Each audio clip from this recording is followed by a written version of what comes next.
अपने सबके मिथिला संस्कार पर स्वागत करै छी। आइ 13 दिने बाल बसंतक कथा हैत। तऽ एकटा बाल बसंतक का विषहर के और पाबनि के गीत दऽ रहल छी जे आइ जरूर सुनब, आइ जरूर गायब। आइ अहाँ सबके नहियो गाब आयत तऽ यूट्यूब खोलि लेब आ जरूर सुनब आ जरूर गायब। तऽ लिअ एकटा बाल बसंतक विषहर के गीत दै छी, से सुनू। हम त पूजबै आई बाल बसंतक भाई के, नैहर हम जाई के ना। हम त पूजबै आई बाल बसंतक भाई के, नैहर हम जाई के ना।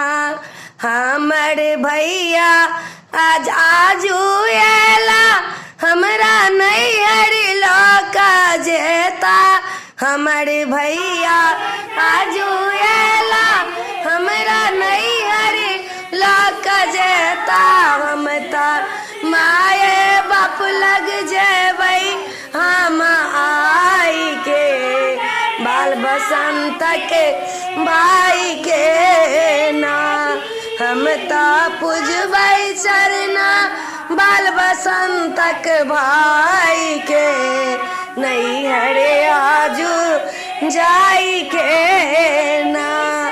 ओता मायो भायो भेटलनि, ओता पिता के स्नेह पेलौं। ओता मायो भायो भेटलनि, ओता पिता के स्नेह पेलौं। ऐठमन मौसी नानी भेटलै सगा संबंध के, नैहर हम जाई के ना। आई त बाल बसंतक चरना हम पूजी के, नैहर हम त जाई के ना। हमर खिरिया पुड़िया खेलन, ओकर सबटा कर्ज चुकेलन। हमर खिरिया पुड़िया खेलन, ओकर सबटा कर्ज चुकेलन। हमरा दए देलन नहीरा भाई के, बाल बसंतक भाई के ना। आई त चरना हम पूजबै अपना भाई के, बाल बसंतक भाई के ना। मैं त सबटा मंत्र सिखेलन, सूता बेर में तोहे पढ़िए। तोरा हाई हपटने एतौ तोरा बहिन के, नैहर हम जाई के ना।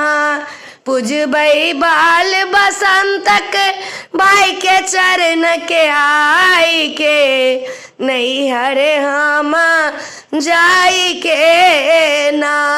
पूजबै बाल बसंतक चरण अपना भाई के, नैहर हम जाई के ना। वीडियो में अच्छा लगा, मधुश्रावणी में ई गीत होबे करिए। आई बाल बसंतक कथा है तो ई गीत जरूर देव आ जरूर सुनब आ जरूर गायब। ई गीत सुनला से अपने सबके जतेक सांप कीड़ा गोजर जते छथिन जन्मे जय आस्तिक मुनि, हुनकर सबकी आशीर्वाद होइ छनि आ ओ सब प्रसन्न हेता अपने पर। तो ई गीत जरूर सुनब, जरूर गायब आ जरूर दोसरों के सुनाब आ शेयर करब दोसर के। ई मधुश्रावणी में गीत जरूर होइ छै। हमर पीसी कहलखिन ई गीत जरूर देबऽ के लेल। तो जय मिथिला, जय माता जी।